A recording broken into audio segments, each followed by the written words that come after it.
So this will be a review of the TWH sword plow that comes with the Oshkosh 4x4 and 6x4 truck.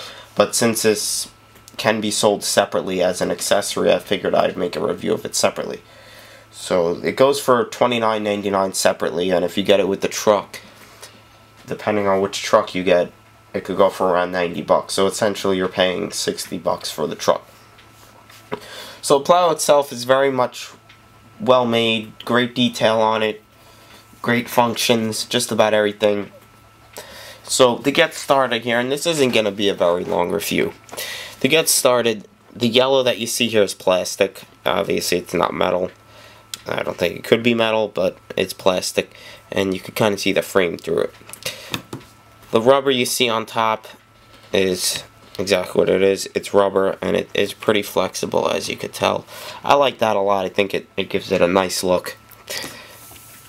The plate on the bottom is metal, and it's riveted. Unfortunately, when I got mine, it was bent a little bit, like you could see there, but you could just bend it back.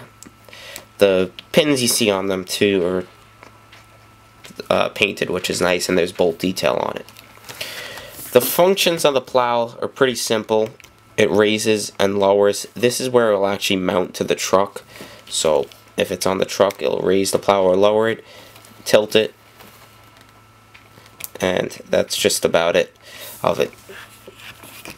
The wheels turn, and oddly enough, the ones on the left side don't turn fully, unlike the ones on the right side, which I don't know what happened there. But they also raise and lower. If you lower them enough, they'll actually hold, unlike if you just bring them down a little. The guides on the bottom also raise and lower, but they just kind of just go with whatever height you got it at. And all the black you see on the model is metal as well. It's got nice Oshkosh decals, which I really like. It gives it a nice little look. It breaks up the black, even though it really isn't much. And if you look over here, you could see the whole plow functioning and how it raises and lowers. And what's cool is that the cylinders actually raise and lower too. So it's quite a little piece of engineering. Really isn't that much of a model, but here you can see some of the detailing. Like I said, it really isn't much, but it can make or break the model. So there it is. It goes for $29.99 by itself. Definitely worth the money.